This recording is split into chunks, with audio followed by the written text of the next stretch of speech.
Hello दोस्तों, कहानियों की दुनिया में आप सभी का स्वागत है। आज हम सुनेंगे मुंशी प्रेमचंद द्वारा लिखित कहानी घास वाली। मूलिया हरी हरी घास का गट्टा लेकर आई तो उसका गेहुआ रंग कुछ तमतमाया हुआ था और बड़ी बड़ी मद भरी आँखों में शंका समाई हुई थी। महावीर ने उसका तमतमाया हुआ चेहरा देखकर पूछा, क्या है मूलिया, आज कैसा जी है? मूलिया ने कुछ जवाब न दिया। उसकी आंखें डबडबा गई। महावीर ने समीप आकर पूछा, क्या हुआ, बताती क्यों नहीं? किसी ने कुछ कहा है? अम्मा ने डांटा है? क्यों इतनी उदास है? मूलिया ने सिसक कर कहा, कुछ नहीं हुआ, क्या है, अच्छी तो हूँ। महावीर ने मूलिया को सिर से पांव तक देखकर कहा, चुपचाप रोएगी, बताएगी नहीं। मूलिया ने बात काट कर कहा, कोई बात भी हो, क्या बताऊं?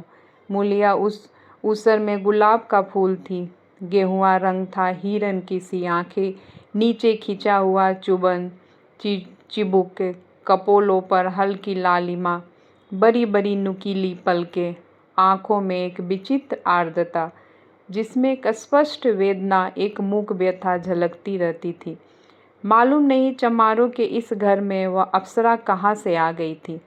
क्या उसका कोमल फूल सा गाल इस योग्य था कि सर पर घास की टोकरी रखकर बेचने जाती? उस गांव में भी ऐसे लोग मौजूद थे जो उसके तलवे के नीचे आंखें बिछाते थे, उसकी एक चितवन के लिए तरसते थे, जिनसे अगर वह एक शब्द भी बोलती तो निहाल हो जाते। लेकिन उसे आए साल भर से अधिक हो गया, किसी ने उसे युवकों की तरफ ताकते या बातें करते नहीं देखा। वह घास लिए निकलती तो ऐसा मालूम होता मानो उषा का प्रकाश सुनहरे आवरण में रंजित अपनी छटा बिखेरता जाता हो। कोई गजलें गाता, कोई छाती पर हाथ रखता, पर मूलिया नीची आंखें किए अपनी राह चली जाती। लोग हैरान होकर कहते, इतना अभिमान? महावीर में ऐसा क्या सुरखाब के पर लगे हैं? ऐसा अच्छा जवान भी तो नहीं, न जाने यह कैसे उसके साथ रहती है। मगर आज ऐसी बात हो गई जो इस जाति की और युवतियों के लिए चाहे गुप्त संदेश होती, मूलिया के लिए हृदय का सूल थी। प्रभात का समय था, पवन आम की बौर की सुगंधित से मतवाला हो रहा था। आकाश पृथ्वी पर सोने की वर्षा कर रहा था। मूलिया सिर पर झौंवा रखे घास छीलने लगी तो उसका गेहुआ रंग प्रभात की सुनहरी किरणों से कुंदन की तरह दमक उठा। एकाएक युवक चैन सिंह सामने से आता हुआ दिखाई दिया। मूलिया ने चाहा कि कतरा कर निकल जाए, पर मगर चैन सिंह ने उसका हाथ पकड़ लिया और बोला, मूलिया, तुझे क्या मुझ पर जरा भी दया नहीं आती? मूलिया का वह फूला सा खिला हुआ चेहरा ज्वाला की तरह दहक उठा। वह जरा भी नहीं डरी, जरा भी न झिझकी, झौंवा जमीन पर गिरा दिया और बोली, मुझे छोड़ दो, नहीं मैं चिल्लाती हूँ। चैन सिंह को आज जीवन में एक नया अनुभव हुआ। नीची जातों में रूप माधुर्य का इसके सिवा और काम ही क्या है कि वह ऊंची जात वालों का खिलौना बने। ऐसे कितने ही मार्क उसने जीते थे, पर आज मूलिया के चेहरे का वह रंग, उसका वह क्रोध, वह अभिमान देखकर उसके छक्के छूट गए। उसने लज्जित होकर उसका हाथ छोड़ दिया। मूलिया वेग से आगे बढ़ गई। संघर्ष की गर्मी में चोट की व्यथा नहीं होती, पीछे से टीस होने लगी। मूलिया जब कुछ दूर निकल गई तो क्रोध और भय तथा अपनी बेकसी को अनुभव करके उसकी आंखों में आंसू भर आए। उसने कुछ देर जब्त किया, फिर सिसक सिसक कर रोने लगी। अगर वह इतनी गरीब न होती तो किसी की मजाल थी कि इस तरह उसका अपमान करता। वह रोती जाती थी और घास छीलती जाती थी। महावीर का क्रोध वह जानती थी, मगर उसे कह दे तो वह उस ठाकुर के खून का प्यासा हो जाएगा, फिर न जाने क्या हो। इस ख्याल से उसके रोए खड़े हो गए। इसलिए उसने महावीर के प्रश्नों का कोई उत्तर न दिया। दूसरे दिन मूलिया घास के लिए न गई। सास ने पूछा, तू क्यों नहीं जाती? और सब तो चली गई। मूलिया ने सिर झुकाकर कहा, मैं अकेली न जाऊंगी। सास ने बिगड़ कर कहा, अकेले क्या, तुझे बाग उठा ले जाएंगे। मूलिया ने और भी सिर झुका लिया और दबी हुई आवाज़ से बोली, सब मुझे छेड़ते हैं। सास ने डांटा, न तू औरों के साथ जाएगी न अकेली जाएगी, तो फिर जाएगी कैसे? वह साफ साफ क्यों नहीं कहती कि मैं न जाऊंगी? तो यहाँ मेरे घर में रानी बन के निभाना होगा। किसी को चाम नहीं प्यारा होता, काम प्यारा होता है। तू बड़ी सुंदर है, तो तेरी सुंदरता लेकर चाटूं? उठा झाबा और घास ला। द्वार पर नीम के दरख्त के साए में महावीर खड़ा घोड़े को मल रहा था। उसने मूलिया को रोनी सूरत बनाए जाते देखा, पर कुछ बोल न सका। उसका बस चलता मूलिया को कलेजे में बिठा लेता, आंखों में छिपा लेता, लेकिन घोड़े का पेट भरना तो जरूरी था।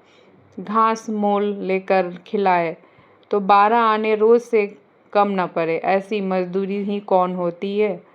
मुश्किल से 1.5-2 रुपये मिलते हैं, वह भी कभी मिले कभी न मिले। जब से यह सत्यानाशी लाड़ियाँ चलने लगी हैं, एक्के वालों की बधिया बैठ गई है। कोई सेत भी नहीं पूछता। महाजन से 150 रुपये उधार लिए एक्का और घोड़ा खरीदा था, मगर लारियों के आगे एक्के को कौन पूछता है? महाजन का सूद भी तो न पहुंच सकता था। मूल का कहना ही क्या है? ऊपरी मन से बोला, न मन हो तो रहने दो, देखी जाएगी। इस दिलजोई से मूलिया निहाल हो गई। बोली, घोड़ा खाएगा क्या? आज उसने कल का रास्ता छोड़ दिया और खेतों की मेरों में होती हुई चली। बार बार सतर्क आंखों से उधर उधर ताकती जाती थी। दोनों तरफ ऊख के खेत पड़े खड़े थे। जरा भी खड़खड़ाहट होती उसका जी सन्न हो जाता, कहीं कोई ऊख में छिपा न बैठा हो। मगर कोई नई बात न हुई। ऊख के खेत निकल गए, आमों का बाग निकल गया, सींचे हुए खेत नजर आने लगे। दूर के कुएं पर पूर चल रहा था। खेतों की मेरों पर हरी हरी घास जमी हुई थी। मूलिया का जी ललचाया। यहाँ आधा घंटे में जितनी घास छिल सकती है, सूखे मैदान में दोपहर तक न छिल सकेगी। यहाँ देखता ही कौन है? कोई चिल्लाएगा तो चली जाऊंगी। वह बैठकर घास छीलने लगी और 1 घंटे में उसका झावा आधे से ज़्यादा भर गया। वह अपने काम में इतनी तन्मय थी कि उसे चैन सिंह के आने की खबर ही न हुई। एकाएक उसने आहट पाकर सिर उठाया तो चैन सिंह को खड़ा देखा। मूलिया की छाती धक से हो गई। जी में आया भाग जाए, झाबा उलट दे और खाली झाबा लेकर चली जाए। पर चैन सिंह ने कई गज के फासले से ही रुककर कहा, डर मत, डर मत। भगवान जानता है मैं तुझसे कुछ न बोलूँगा। जितनी घास चाहे छील ले, मेरा ही खेत है। मूलिया के हाथ सुन्न हो गए। खुरपी हाथ में जम सी गई। घास नजर ही न आती थी। जी चाहता था जमीन फट जाए और मैं समा जाऊं। जमीन आंखों के सामने तैरने लगी। चैन सिंह ने आश्वासन दिया, छिलती क्यों नहीं? मैं तुझसे कुछ कहता थोड़े ही हूँ। यही रोज चली आया कर, मैं छिल दिया करूँगा। मूलिया चित्रलिखित सी बैठी रही। चैन सिंह ने एक कदम आगे बढ़ाया और बोला, तू मुझसे इतना डरती क्यों है? क्या तू समझती है मैं आज भी तुझे सताने आया हूँ? ईश्वर जानता है, कल भी तुझे सताने के लिए मैंने तेरा हाथ नहीं पकड़ा था। तुझे देखकर आप ही आप हाथ बढ़ गए।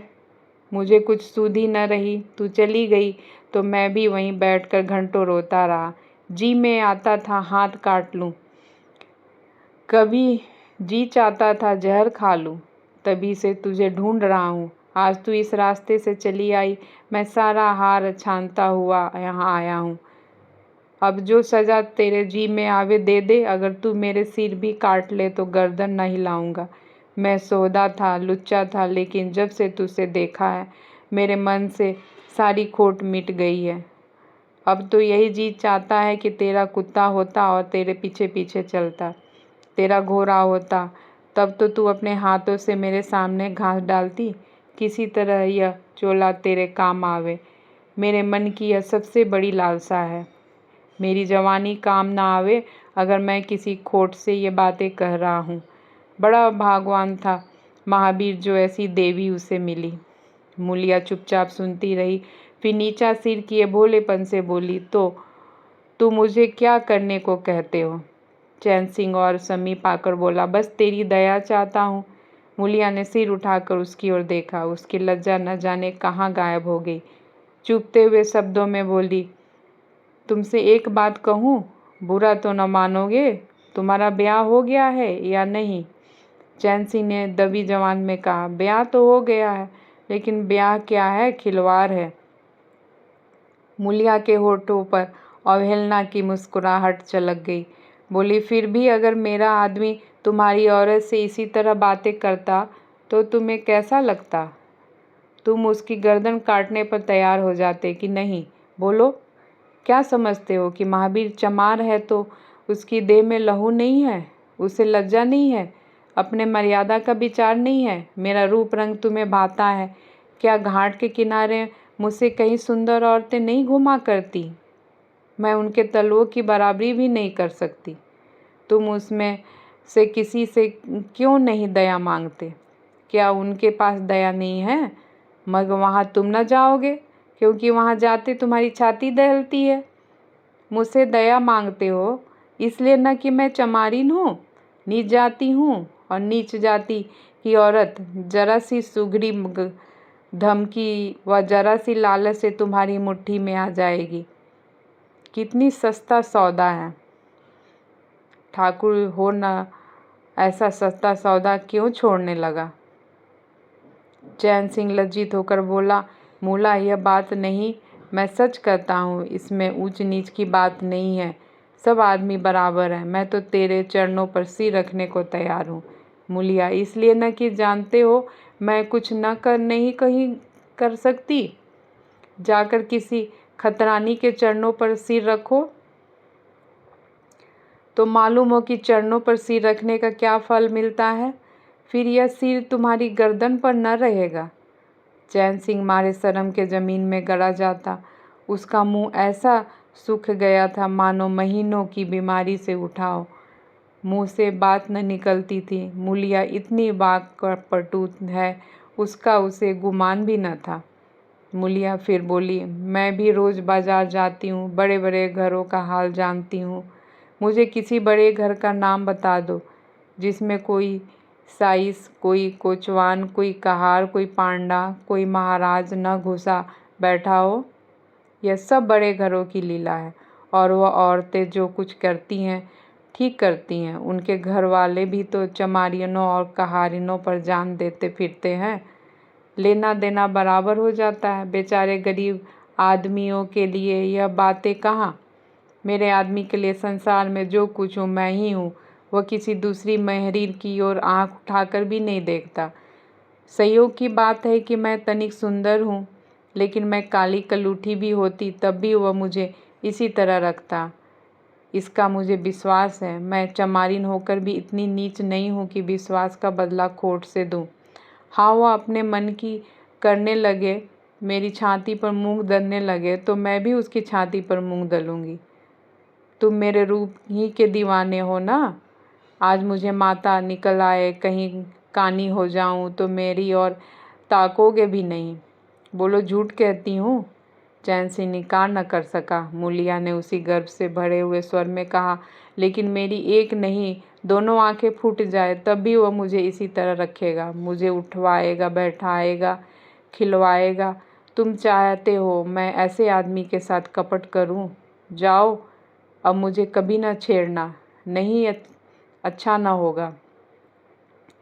जवानी जोश है, बल है, दया है, साहस है, आत्मविश्वास है, गौरव है और सब कुछ जो जीवन को पवित्र, उज्जवल और पूर्ण बना देता है।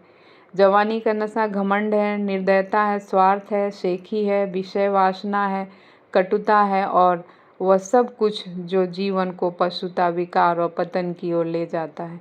चैन सिंह पर जवानी का नशा था। मूलिया के शीतल छींटों ने नशा उतार दिया। जैसे उबलती हुई चाशनी में पानी के छींटे पड़ जाने से फेन मिट जाता है, मैल निकल जाता है और निर्मल शुद्ध रस निकल जाता है। जवानी का नशा जाता रहा, केवल जवानी रह गई। कामनी ने शब्द जितनी आसानी से दीन और ईमान को गारद कर सकते थे, उतनी ही आसानी से उनका उद्धार भी कर सकते थे। चैन सिंह उस दिन से दूसरी ही आदमी हो गया। गुस्सा उसकी नाक पर रहता था। बात बात पर मजदूरों को गालियां देना, डांटना और पिटना उसकी आदत थी। आसामी उससे थर थर काँपते थे। मजदूर उसे आते देखकर अपने काम में चुस्त हो जाते थे, पर ज्यों-ज्यों उसने इधर पीठ फेरी और उन्होंने चिलम पीना शुरू किया, सब दिल में उससे जलते थे, उसे गालियां देते थे। मगर उस दिन से चैन सिंह इतना दयालु, इतना गंभीर, इतना सहनशील हो गया कि लोगों को आश्चर्य होता था। कई दिन गुजर गए थे। एक दिन संध्या समय चैन सिंह खेत देखने गया। पूर्व चल रहा था। उसने देखा एक जगह नाली टूट गई है और सारा पानी बाहर चला जाता है। क्यारियों में पानी बिल्कुल नहीं पहुंचता, मगर क्यारी बनाने वाली बुढ़िया चुपचाप बैठी है। उसे इसकी जरा भी फिक्र नहीं है कि पानी क्यों नहीं जाता। पहले यह दशा देखकर चैन सिंह आपे से बाहर हो जाता था। उस औरत की उस दिन मजूरी काट लेता था और पुर चलाने वाले को घुरकिया जमाता, पर आज उसे क्रोध नहीं आया। उसने मिट्टी लेकर नाली बांध दी और खेत में जाकर बुढ़िया से बोला, तू यहाँ बैठी है और पानी सब बहा जा रहा है। बुढ़िया गड़बड़ाकर बोली, अभी खुल गई होगी राजा, मैं अभी जाकर बंद किए देती हूँ। यह कहती हुई वो अब थर थर काँपने लगी। चैन सिंह ने उसकी दिलजोई करते हुए कहा, भाग मत, मैंने नाली बंद कर दी है। बूढ़ऊ कई दिन से नहीं दिखाई दिए, कहीं काम पर जाते हैं कि नहीं? बुढ़िया गदगद होकर बोली, आजकल तो खाली ही बैठे हैं भैया, कहीं काम नहीं लगता। चैन सिंह ने नम्र भाव से कहा, तो हमारे यहाँ लगा दें, थोड़ा सा सन रखा है, उसे काट दें। यह कहता हुआ वो कुएं की ओर चल गया। यहाँ 4 पुर चल रहे थे, पर इस वक्त 2 हकवे बेर खाने गए थे। चैन सिंह को देखते ही मजदूरों के होश उड़ गए। ठाकुर ने पूछा, 2 आदमी कहाँ हैं? तो क्या जवाब देंगे? सबके सब डांटे जाएंगे, बेचारे दिल में समे जा रहे थे।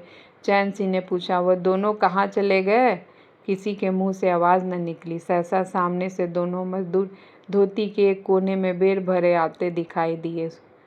खुश बातें करते चले आ रहे थे। चैन सिंह पर निगाह पड़ी तो दोनों के प्राण सूख गए, पाँव मन भर के हो गए। अब न आते बनता था न जाते। दोनों समझ गए कि आज डांट पड़ेगी, शायद मजूरी भी कट जाए। चाल धीमी पड़ गई थी। इतने में चैन सिंह ने पुकारा, बढ़ाओ, कैसे बेर हैं? लाओ जरा मुझे भी दो, मेरे ही पैर के तो हैं। दोनों और भी सहम उठे। आज ठाकुर जीता न छोड़ेगा, कैसा मीठा मीठा बोल रहा है, उतनी ही भिंगो कर लगाएगा। बेचारे और भी सिकुड़ गए। चैन सिंह ने फिर कहा, जल्दी से आओ जी, पक्की सब मैं ले लूँगा। ज़रा एक आदमी लपक कर घर से थोड़ा सा नमक तो ले आओ। तुम भी दोनों आ जाओ, उस पेड़ के बेर मीठे होते हैं, बेर खा ले, काम तो करना ही है। अब दोनों भगोरों को कुछ ढाढ़स हुई। सभी ने जाकर सब बेर चैन सिंह के आगे डाल दिए और पके छाट कर उसे देने लगे। एक आदमी नमक लाने दौड़ा। आधा घंटे तक चारों पुर बंद रहे। जब सब बेर उड़ गए और ठाकुर चलने लगे तो दोनों अपराधियों ने हाथ जोड़कर कहा, भैया जी आज जान बख्श दी जाए, बड़ी भूख लगी थी, नहीं तो कभी न जाते। चैन सिंह ने नम्रता से कहा, तो इसमें बुराई क्या है? मैंने भी तो बेर खाए। 1 घंटा आधा घंटा का हरज हुआ, यही ना? तुम चाहोगे तो घंटे भर का काम आधा घंटे में कर लोगे, न चाहोगे दिन भर में भी घंटे भर का काम ना होगा। चैन सिंह चला गया तो चारों बातें करने लगे। एक ने कहा, मालिक इस तरह रहें तो काम करने में जी लगता है, यह नहीं कि हरदम छाती पर सवार। दूसरा, मैंने तो समझा आज कच्चा ही खा जाएंगे। तीसरा, कई दिन से देखता हूँ मिजाज नरम हो गया है। चौथा, सांझ को पूरी मजूरी मिले तो कहना। पहला, तुम तो हो गोबर गणेश, आदमी का रुख नहीं पहचानते। दूसरा, अब खूब दिल लगाकर काम करेंगे। तीसरा, और क्या, जब उन्होंने हमारे ऊपर छोड़ दिया है तो हमारा भी धर्म है कि उन्हें कोई कसर न छोड़े। चौथा, मुझे तो भैया ठाकुर पर अब भी विश्वास नहीं आता। एक दिन चैन सिंह को किसी काम से कचहरी जाना था। 5 मील का सफ़र था। यूँ तो वह बराबर अपने घोड़े पर जाया करता था, पर आज धूप बड़ी तेज़ हो रही थी। सोचा इक्के पर चला जाता हूँ। महावीर को कहला भेजा, मुझे लेते आना। कोई 9 बजे महावीर ने पुकारा। चैन सिंह तैयार बैठा था, चटपट इक्के पर बैठ गया, मगर घोड़ा इतना दुबला हो रहा था, इक्के की गद्दी इतनी मैली और फटी हुई, सारा सामान इतना रद्दी, और चैन सिंह को उस पर बैठते शर्म आई। पूछा, यह सामान क्यों बिगड़ा हुआ है महावीर? तुम्हारा घोड़ा तो इतना दुबला कभी न था। क्या आजकल सवारियाँ कम है क्या? महावीर ने कहा। नहीं मालिक, सवारियाँ काहे नहीं है, मगर लारियों के सामने इक्के को कौन पूछता है। कहाँ 2, ढाई, 3 की मजदूरी करके घर लौटता था, कहाँ अब 20 आने पैसे भी नहीं मिलते हैं। क्या जानवर को खिलाऊं, क्या आप खाऊं? बड़ी विपत्ति में पड़ा हूँ। सोचता हूँ एक्का घोड़ा बेच बचकर आप लोगों की मजूरी कर लूँ, पर कोई गाहक नहीं लगता। ज़्यादा नहीं तो 12 आने को घोड़े ही को चाहिए, घास ऊपर से। जब अपने ही पेट नहीं चलता तो जानवर को कौन पूछेगा? चैन सिंह ने उसके फटे हुए कुर्ते की ओर देखकर कहा, 2-4 बीघे खेती क्यों नहीं कर लेते? महावीर सिर झुकाकर बोला, खेती के लिए बड़ा पौरुख चाहिए मालिक। मैंने तो यही सोचा है कि कोई गाहक लग जाए तो इक्के को औने पौने निकाल दूँ, फिर घास छिलकर बाजार ले आ जाया करूँ। आजकल सास पतोह दोनों छिलती हैं, तब जाकर 10-12 आने पैसे नसीब होते हैं। चैन सिंह ने पूछा, तो बुढ़िया बाजार जाती होगी? महावीर लजाता हुआ बोला, नहीं भैया, वह इतनी दूर कहाँ चल सकती है, घर वाली चली जाती है। दोपहर तक घास छिलती है, तीसरे पहर बाजार जाती है, वहाँ से घड़ी रात गए लौटती है, हलकान हो जाती है। भैया मगर क्या करूँ, तकदीर से क्या जोर। चैन सिंह कचहरी पहुँच गया और महावीर सवारियों की टोह में इधर उधर इक्के को घुमाता हुआ शहर की तरफ चला गया। चैन सिंह ने उसे 5 बजे जाने को कह दिया। कोई 4 बजे चैन सिंह कचहरी से फुर्सत पाकर बाहर निकले। हाथे में पान की दुकान थी। जरा और आगे बढ़कर एक घना बरगद का पेड़ था। उसकी छाँव में 20 ही टांगे इक्के फिटने खड़ी थी। घोड़े खोल दिए गए थे। वकीले मुख्तारों अफसरों की सवारियाँ यहीं खड़ी रहती थी। चैन सिंह ने पानी पिया, पान खाया और सोचने लगा, कोई लारी मिल जाए तो जरा शहर चला जाऊं कि उसकी निगाह एक घास वाली पर पड़ गई। सिर पर घास का झाबा रखे साइसों से मोल भाव कर रही थी। चैन सिंह का हृदय उछल पड़ा। यह तो मूलियाँ है, बनी ठनी। एक गुलाबी साड़ी पहने कोचवानों ने मोल तोल कर रही थी। कई कोचवान जमा हो गए थे। कोई उसे दिल्लगी करता था, कोई घूरता था, कोई हंसता था। एक काले कलूटे कोचवाल ने कहा, मूला, घास तो उड़ के अधिक से अधिक 6 आने की है। मूलिया ने उन्माद पैदा करने वाली आंखों से देखकर कहा, 6 आने पर लेना है तो सामने घसियारीने बैठी हैं, चले जाओ, 2-4 पैसे कम में पा जाओगे। मेरी घास तो 12 आने में ही जाएगी। एक अधेड़ कोचवान ने फीटन के ऊपर से कहा, तेरा जमाना है, 12 आने नहीं, 1 रुपया मांग। लेने वाले झक मारेंगे और लेंगे। निकलने दे वकीलों को, अब देर नहीं है। एक तांगे वाले ने, जो गुलाबी पगड़ी बांधे हुए था, बोला, बुढ़ाऊ के मुंह में पानी भर आया, अब मूलिया काहे को किसी की ओर देखेगी। चैन सिंह को ऐसा क्रोध आ रहा था कि इन दुष्टों को जूते से पीटे। सब के सब कैसे उसकी ओर टकी लगाए ताक रहे हैं। आंखों से पी जाएंगे। और मूलिया भी यहाँ कितनी खुश है, न लजाती है, न झिझकती है, न दबती है। कैसा मुस्कुरा कर रसीली आंखों से देख देख कर सिर का आंचल खिसक खिसक कर मुंह मोड़ मोड़ कर बातें कर रही है। वही मूलिया जो शेरनी की तरह तड़प उठी थी। इतने में 4 बजे अमले और वकील मुख्तारों का एक मेला सा निकल पड़ा। अमले लारियों पर दौड़े, वकील मुख्तार उन सवारियों की ओर चले। कोचवानों ने भी चटपट घोड़े जोते कई महाशयों ने मूलिया को रसिक नेत्रों से देखा और अपनी अपनी गाड़ियों पर जा बैठे। एकाएक मूलिया घास का झावा लिए उन फिटन के पीछे दौड़ी। फिटन में एक अंग्रेजी फैशन के जवान वकील साहब बैठे थे। उन्होंने पावदान पर घास रखवा ली, जेब से कुछ निकाल कर मूलिया को दिया। मूलिया मुस्कुराई। दोनों में कुछ बातें भी हुई जो चैन सिंह ने न सुन सके। एक क्षण में मूलिया प्रसन्न मुख घर की ओर चली। चैन सिंह पान वाले की दुकान पर विस्मृति की दशा में खड़ा था। पान वाले ने दुकान बढ़ाई, कपड़े पहने और केबिन के द्वार बंद करके नीचे उतरा तो चैन सिंह को समाधि टूटी। पूछा, क्या दुकान बंद कर दी? पान वाले ने सहानुभूति दिखाकर कहा, इसकी दवा करो ठाकुर साहब, यह बीमारी अच्छी नहीं है। चैन सिंह ने चकित होकर पूछा, कैसी बीमारी? पान वाला बोला, कैसी बीमारी? आधे घंटे से यहाँ खड़े हो जैसा कोई मुर्दा खड़ा हो। सारी कचहरी खाली हो गई, सब दुकानें बंद हो गई, मेहतर तक झाड़ू लगाकर चले गए। तुम्हें कुछ खबर हुई? यह बुरी बीमारी है, जल्दी दवा करो। चैन सिंह ने छड़ी संभाली और फाटक की ओर चला कि महावीर का इक्का सामने से आता दिखाई दिया। कुछ दूर इक्का निकल गया तो चैन सिंह ने पूछा, आज कितने पैसे कमाए महावीर? महावीर ने हंसकर कहा, आज तो मालिक दिन भर खड़ा ही रह गया, किसी ने बेगार में भी न पकड़ा, ऊपर से 4 पैसे की बीड़िया भी पी गया। चैन सिंह ने जरा देर के बाद कहा, मेरी एक सलाह है, तुम मुझसे 1 रुपया रोज लिया करो, बस जब मैं बुलाऊं तो इक्का लेकर चले आया करो।